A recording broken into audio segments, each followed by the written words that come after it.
Você sabia que muitas bênçãos que recebemos é fruto da nossa obediência?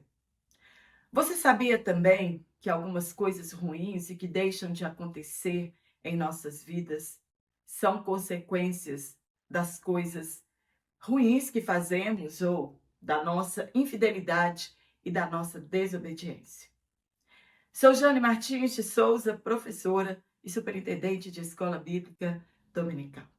Que a gloriosa paz do nosso Senhor e Salvador Jesus Cristo esteja sempre convosco, esteja sempre em sua vida, em seu meio e também em seu coração. É o que mais precisamos, é a paz de Cristo. E hoje, na lição de número 4, nós vamos falar sobre promessa e obediência. Os textos que foram tomados por base para estudarmos essa lição tem Deuteronômio, capítulo 29, verso 1, e o verso 9 a 12, e também a carta aos Hebreus, capítulo 8, versículo 6 ao 13. Fica comigo até o final desta aula e juntos aprenderemos bastante a respeito da palavra de Deus. O que você achou da aula número 3? Comenta aqui. Não deixe de comentar em minhas aulas, porque isso ajuda o YouTube a sugerir minhas aulas a outras pessoas. Para você que está aqui pela primeira vez, sejam todos muito bem-vindos. E para você que está aqui semanalmente, meu muito obrigada pelo carinho. Você que tem compartilhado minhas aulas, se inscreveu no meu canal, comenta aqui em minhas aulas. Muito obrigada por seu carinho e por estar aqui semanalmente. E que Deus da pessoa de Jesus Cristo continue nos abençoando no ministério do ensino. Você sabia que inúmeras bênçãos recebidas são respostas de nossa obediência?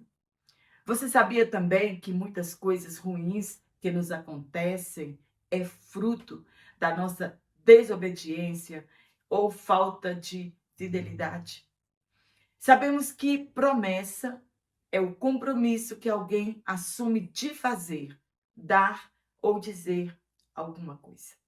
E que obediência é o ato de alguém que se conforma com as ordens recebidas, ou é a ação de quem é submisso a alguma pessoa. Existem promessas que somente acontecerão quando formos submissos a Deus, ao que Ele nos promete, caso sejamos fiéis. Obediência cega não é o indicado. Obediência deve ser consciente e de livre e espontânea vontade. Há uma diferença muito grande entre obedecer por amor, por gratidão e não apenas por interesse. Há uma diferença muito grande em obedecer ou honrar alguém. Deus sonda nossos corações e sabe perfeitamente se a nossa obediência é verdadeira. Deus não queria muita coisa da nação judaica além da obediência. E também não quer muita coisa da igreja além da obediência. Quando obedecemos a Deus, aos seus mandamentos, seus decretos, a sua palavra, honramos a Deus e demonstramos ao mundo o nosso amor a Deus. Jesus disse aos seus discípulos, entre aspas, se me amardes, guardareis os meus mandamentos. Como podemos afirmar que amamos a Deus se não fizermos aquilo que o agrada? Não podemos obedecer a Deus somente por medo ou por interesse pelo que ele pode fazer, mas sim por quem Deus é e pelo que ele já fez por nós, sem mesmo merecermos. As bênçãos para Israel eram terrenas e, claro, que Deus havia feito também promessas espirituais para eles. Infelizmente, não creram. As bênçãos para a igreja são espirituais. E claro que Jesus Cristo também nos deu bênçãos terrenas, entre aspas. Ele disse: recebereis 100 vezes aqui e por fim a vida eterna. Você sabe realmente do que se trata Deuteronômio 28 e 29? Bênçãos e maldições respectivamente, no capítulo 28. E no capítulo 29, Moisés ratifica com o povo o dever de obedecerem à aliança firmada no Monte Horebe. Caso não obedecessem, sofreriam as consequências da desobediência. Olha o que diz Deuteronômio 29, a partir do versículo 25.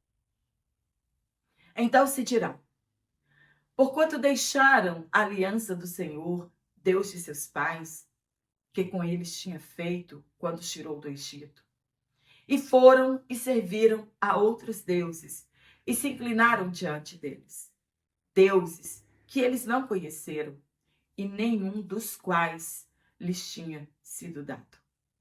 Por isso a ira do Senhor se acendeu contra esta terra, para trazer sobre ela toda a maldição que está escrita nesse livro.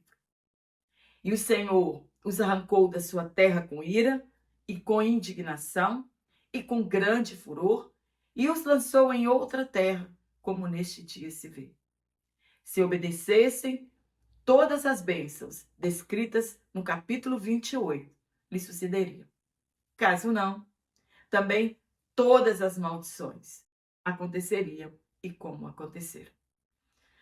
Pagaram um alto preço por sua desobediência. Aproximadamente 8 séculos depois, cumpriu-se da parte de Deus a promessa. Caso desobedecessem, seriam levados para outra terra e seriam expoliados. Porque eram repetidas tantas vezes os termos da aliança? Porque com frequência, o povo de Deus se esquece daquilo que deve ser lembrado e se lembra daquilo que deve ser esquecido. Eles sabiam que o segredo para receberem as bênçãos de Deus era obediência. E não é diferente para a igreja, o povo de Deus. No primeiro tópico, nós vamos falar sobre a obediência do Antigo Testamento. Alguns podem pensar que servir a Deus hoje, na nova aliança, seja mais fácil. Não se engane. Jesus intensificou a lei. Observamos esta comprovação no Sermão do Monte, Mateus, do capítulo 5 ao 7. A obediência no Antigo Testamento não era exigida de coração, ela era ritualista. Por exemplo, o adultério era somente conjunção carnal fora do casamento, enquanto que na nova aliança é mais rígido. Se desejar outra pessoa no seu coração, você já adulterou. Foi Jesus quem disse isso. No primeiro ponto, o concerto de Oreb. Depois de 3 meses do êxodo do Egito, era hora de organizar aquela nova nação. Deus estabeleceu uma aliança entre eles com promessas, bênçãos e o dever de obedecer para serem um reino sacerdotal. Prometeram fazer tudo o que Deus os mandou fazer. Seriam povo exclusivo de Deus, entre aspas. Pois tu és um povo consagrado a Yahvé, teu Deus. Foi a ti que o Senhor, teu Deus, escolheu dentre todos os povos sobre a face da terra para seres seu povo querido, seu tesouro pessoal. Yahvé não se afeiçoou a vós, nem vos escolheu, por serdes mais numerosos que os outros povos. De fato, éreis o menor dentre os povos. Assim também nós. Não somos os melhores, mas foi você e eu que Deus escolheu para sermos ovelhas do seu rebanho. A parte que cabia ao povo da aliança era somente obedecerem a Deus. No ponto 2, o concerto nas campinas de Moabe. O primeiro concerto no Sinai. E vós me sereis um reino sacerdotal e o povo santo. Essas são as palavras que falarás aos filhos de Israel. Depois de ter corrido 40 anos, era hora de trazer a lembrança, todas as vitórias e livramentos concedidos por Deus, e renovar os termos da aliança que deveriam confirmar por eles e por todos que ainda viriam. Em Moabe, Moisés disse, entre aspas, para que hoje te confirme por seu povo, e ele te seja a ti por Deus, como te tem dito e como jurou a teus pais, Abraão, Isaque e Jacó. E não somente convosco faço este concerto e este juramento, mas com aquele que hoje está aqui em pé, conosco, perante o Senhor, nosso Deus, e com aqueles que hoje não está aqui conosco. A parte da nação na aliança era somente serem santos e obedecerem a Deus. Tudo que Deus prometeu dependia da fidelidade do povo. No ponto 3, as promessas provenientes da obediência. Entre aspas, e será que se ouvires a voz do Senhor teu Deus, tendo cuidado de guardar todos os seus mandamentos, que hoje eu te ordeno, o Senhor teu Deus te exaltará sobre todas as nações da terra. E todas estas bênçãos virão sobre ti e te alcançarão, quando ouvires a voz do Senhor teu Deus. E se ouvir aqui é obedecer. Não haveria escassez, nem fome, nem pobreza, nem peste, nem seriam destruídos por outras nações, seriam maiores do que os outros povos. Os povos teriam temor deles por invocarem a Deus. Porém, se não dessem ouvido, tudo ao contrário aconteceria a eles e à sua descendência. Anunciou como castigo o cativeiro babilônico, seriam espalhados sobre a terra e ficariam em pouco número, em lugar de haverem sido como as estrelas dos céus em multidão, porquanto não deram ouvido à voz do Senhor. No Antigo Testamento, havia uma relação entre cumprimento de promessa e obediência. No tópico 2, nós vamos falar sobre a obediência no Novo Testamento. No primeiro ponto, um novo concerto. Lembrando que eu vou deixar um link aqui na descrição da minha videoaula, bem aqui embaixo, um link do meu WhatsApp, que você fala diretamente comigo, e o link da Hotmart, que você adquire este comentário exatamente como eu leciono aqui. E quero lembrar você que domingo eu não estou disponível, né? Às vezes muitos irmãos me procuram pelos domingos, pela manhã, e eu não estou disponível, porque o nosso domingo, afinal de contas, é o domingo do Senhor. Então, de segunda a sábado, no meu WhatsApp, você fala diretamente comigo. Ou então, qualquer hora, você pode adquirir o PDF pela Hotmart. No primeiro ponto, um novo concerto. Quando falamos em novo concerto, é porque o outro envelheceu, não que tenha sido invalidado, mas passou por reformas. Não que Deus tenha errado em suas cláusulas no primeiro concerto, mas é porque a lei não perdoava pecados, ela apenas os cobria. Por isso, a nova aliança é um concerto superior. Aliança é um pacto, um acordo entre duas partes e ambas têm responsabilidades e deveres neste concerto. Existe o agravante da quebra da aliança ou do acordo. E quando isso acontece, a parte que deixou de cumprir sua parte será penalizada e muitas das vezes com multas altíssimas. O acordo une as partes ou obriga uma parte à outra. A aliança feita com Israel foi uma aliança de sangue. Animais morreram para a confirmação dessa aliança. Entretanto, Deus prometeu que no futuro faria uma nova aliança com eles. Entre aspas, dias virão, afirma o Senhor, quando estabelecerei uma nova aliança com a casa de Israel e a casa de Judá. Não será como a aliança que firmei com seus antepassados, quando os tomei pela mão para tirá-los do Egito, pois eles não honraram meu pacto, mesmo sendo eu o marido divino deles. No ponto 2, Jesus Cristo, o mediador. Jesus veio e fez uma aliança maior que a do passado. Agora era seu sangue que selava essa aliança. E as bênçãos de ordem espiritual. E a obediência é o que desencadeia as bênçãos em nossas vidas e na vida da igreja.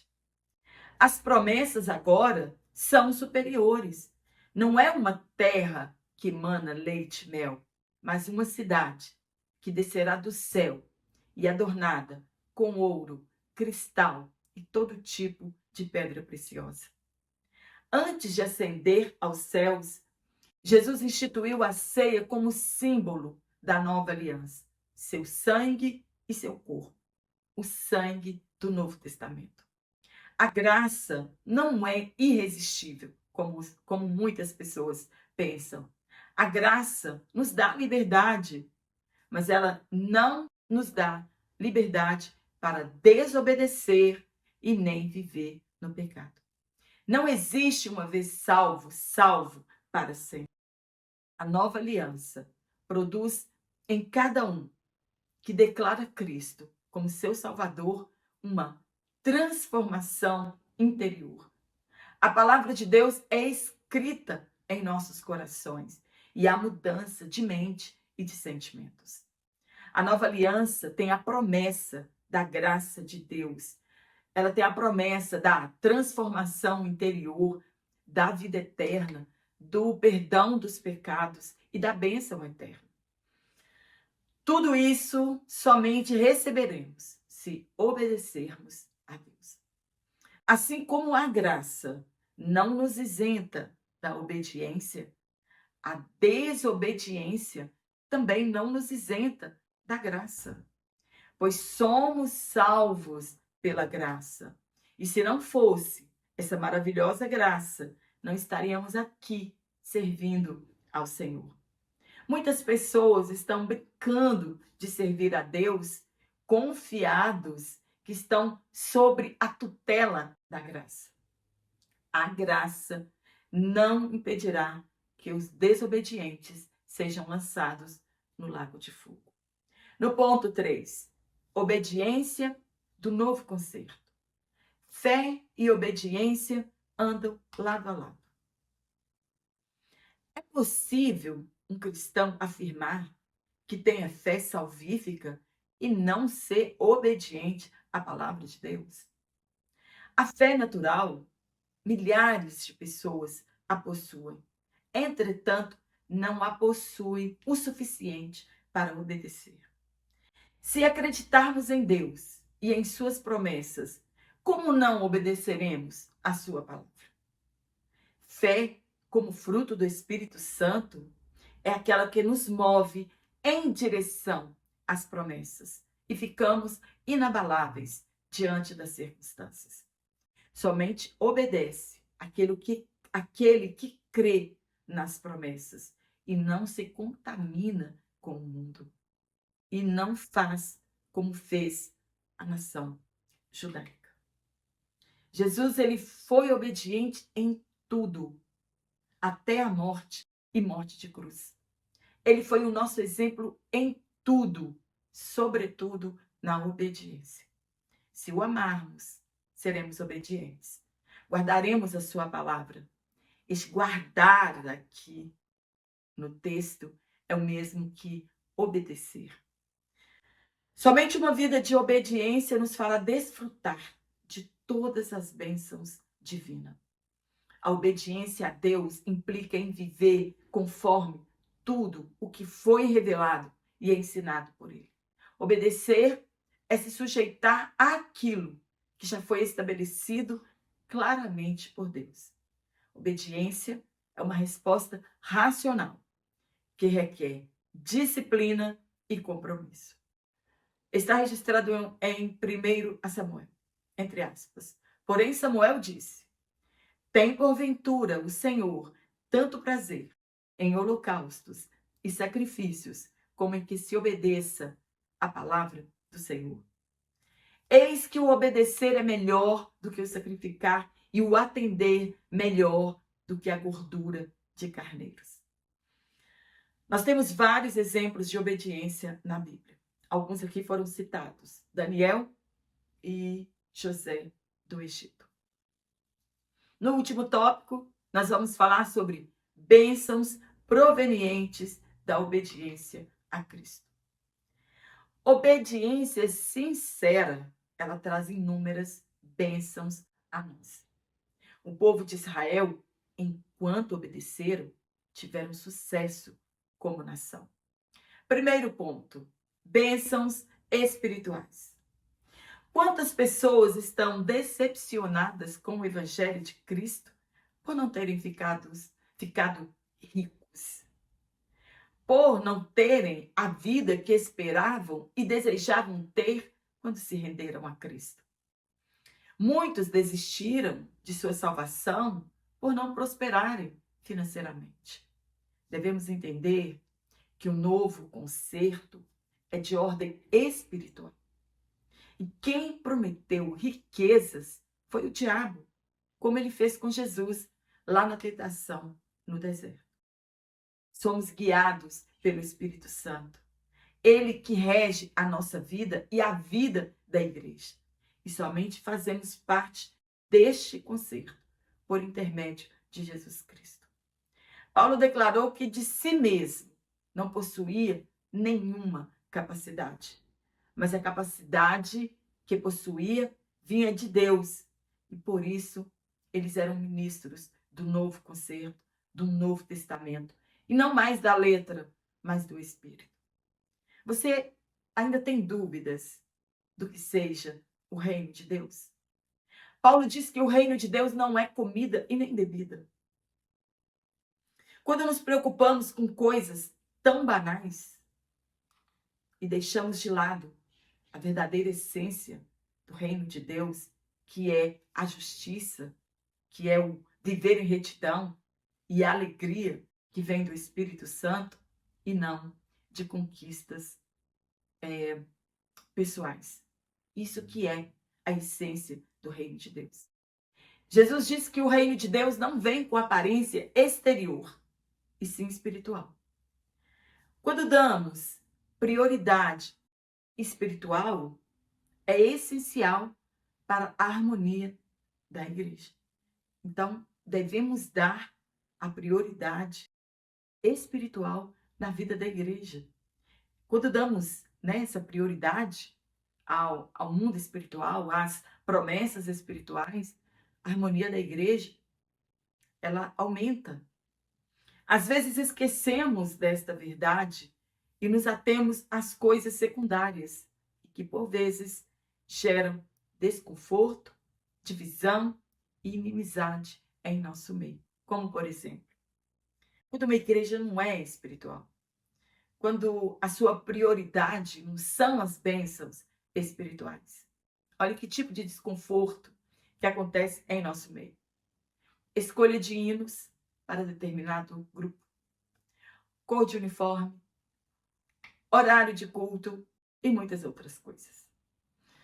Devemos ter em mente que o reino trata de coisas espirituais, de realidades espirituais. No ponto 2, justiça e paz. Somente os cristãos genuínos tomam posse desta promessa espiritual. A justiça a que se refere Paulo é o viver em retidão, de conformidade com os mandamentos divinos. É ter disposição em rejeitar o pecado, em entristecer com o pecado e nos submetermos a Deus com sinceridade. A paz recebida por Cristo é a paz que excede todo entendimento. É desfrutar da paz que o mundo não tem. Isso somente recebe aquele que obedece e que confia. A paz que o mundo deseja é a ausência de guerras, de conflitos. E essa paz Jesus não prometeu. Ele mesmo disse, entre aspas, eu não vim trazer paz ao mundo. Gente, parece um paradoxo. Jesus não trouxe paz ao mundo. Ele não veio aqui resolver questões governamentais ou políticas dos homens, mas ele afirmou trazer paz aos nossos corações. Ele disse aos seus discípulos, entre aspas, deixo-vos a paz, a minha paz vos dou. Não vou-la dou como o mundo dá. Não se turbe o vosso coração, nem se atemorize. A paz de Deus que excede todo o entendimento, guardará nosso coração e a nossa mente em Cristo Jesus. Essa paz é o contrário da ansiedade vivida pelo mundo, infelizmente, por muitos cristãos. Paulo está afirmando que temos a certeza que nossos pecados já foram perdoados. É uma tranquilidade interior, baseada na paz que vem de Deus. Essa paz é quando entregamos a Deus em oração todos os nossos cuidados ou preocupações e já não nos preocupamos mais com estas coisas. O mundo não entende isso. Não entende quando sabem dos problemas que você está vivendo e percebe que não há nenhum desespero em suas atitudes. A obediência a Cristo nos traz esses benefícios espirituais. No ponto 3, alegria no Espírito Santo. Se temos a paz de Cristo, andamos em retidão, isto é, em justiça, com certeza teremos a alegria que vem de Deus como fruto do Espírito. A alegria de Deus é a nossa força, é o que nos fortalece em meio a tantos problemas. A alegria do crente não está condicionada aos acontecimentos externos, como vida financeira abundante, sucesso material ou uma vida fácil aqui. Mas ela está condicionada ao nosso interior, ao que o Espírito Santo faz em nós. Você sente alegria ao estar na casa de Deus? Você se alegra por ser um cooperador da obra de Deus? Sente-se alegre por servir no reino de Deus? Ou estas coisas te deixam entediado? Você se alegra ao levantar aos domingos cedo para estar na casa de Deus? Se alegra por ser um contribuinte com a obra de Deus, por Deus te dar essa oportunidade de contribuir com o seu reino? Se sente alegre pela tão grande salvação em sua vida? Somente a presença do Espírito Santo em nós pode resultar-nos uma vida de alegria, uma vida de paz, mesmo que tudo pareça estar perdido. Amém? Espero ter te ajudado com este comentário. Quero mandar um abraço a todos vocês. Você que se inscreveu no meu canal, você que comenta aqui nas minhas videoaulas, você que compartilha as minhas aulas, você que tem orado por mim. Que Deus, na pessoa de Jesus Cristo, continue te abençoando, te dando graça no ministério do ensino. Não desista. O ministério do ensino realmente ele exige muito de nós, mas ele é muito gratificante, porque levamos a palavra de Deus a pessoas que realmente precisam. Que Deus te abençoe, te dê uma ótima semana e eu te espero aqui na próxima aula, se Deus assim nos permitir então.